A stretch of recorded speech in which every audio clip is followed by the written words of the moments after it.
जति नै मिठो गरेर करेलाको भुजिया बनाए पनि मेरो बाबुले चाहिँ खाँदैन कि, तर यसरी तरकारी जस्तो बनाएर दियो भने चाहिँ खान्छ। त्यही भएर आज बनाउँदा तस मैले रेसिपी सेयर गरेको छु, लास्टसम्म हेर्नु होला है। मैले चाहिँ तेल तताएर सुरुमा पाँचफोरन पड्काएर अनि त्यसपछि करेलालाई धोइ पखाली गरेर लामो लामो काटेर अनि एकैछिन भुटेँ। यसमा भएको पानी अलिअलि सुक्छ नि त, अनि त्यसपछि थोरै नुन पनि राखिदिएँ, भित्रसम्म नुन पस्छ त्यही भएर।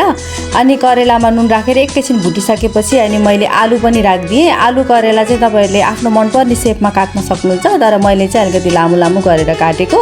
अनि आलु चाहिँ बच्चाहरूलाई मनपर्छ नि त, अनि त्यही भएर अलिकति आलु पनि राखिदिएको। ल हेर्नुहोस्, यसरी एकैछिन आलु करेलालाई ढक्कन खुल्ला राखेर भुट्ने। अनि त्यसपछि अलिअलि रातो रातो भइसकेपछि चाहिँ अनि प्याज, अनि मेन भनेको यसमा प्याज नै हो कि स्वाद ल्याउने। अनि मैले चाहिँ मिडियम खालको 3टा प्याजलाई यसरी काटेर अनि त्यसपछि राखिदिएँ प्याज पनि। अनि यो प्याज चाहिँ पहिले सुरु राख्दा भन्दा पछि राख्दाखेरि चाहिँ यो तरकारी अलि यो प्याजले गर्दा गुलियो गुलियो हुने भएर पनि होला मन पराउँछन् कि, त्यही भएर यसरी नै बनाउँछु मैले। अनि थोरै बेसार अनि जिरा धनियाँको पाउडर पनि थोरै राखिदिएँ। अब नढाकेसम्म त पाक्दैन नि त, अनि त्यही भएर एकछिन चलाएर मैले अब ढाकेर सानो ग्यासमा पाक्नलाई छोडिदिन्छु। भित्रसम्म आलु करेला पाक्छ नि त।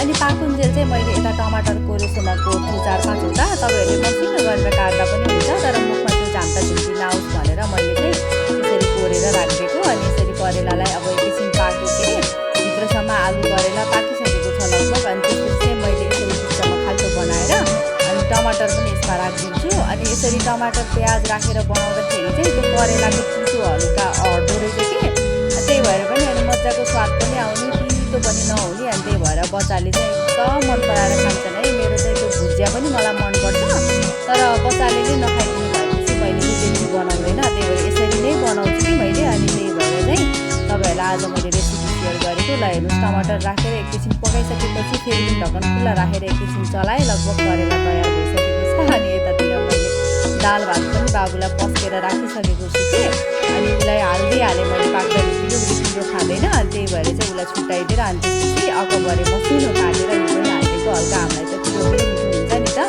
अनि त्यो राखेर धनियाँ राखेर अनि त्यसपछि अब यसमा राख्ने भनेको थोरै आमचुर पाउडर हो। आमचुर पाउडर चाहिँ छैन, त्यही भएर मैले आधा निम्बु निचोरेर राखिदिएँ।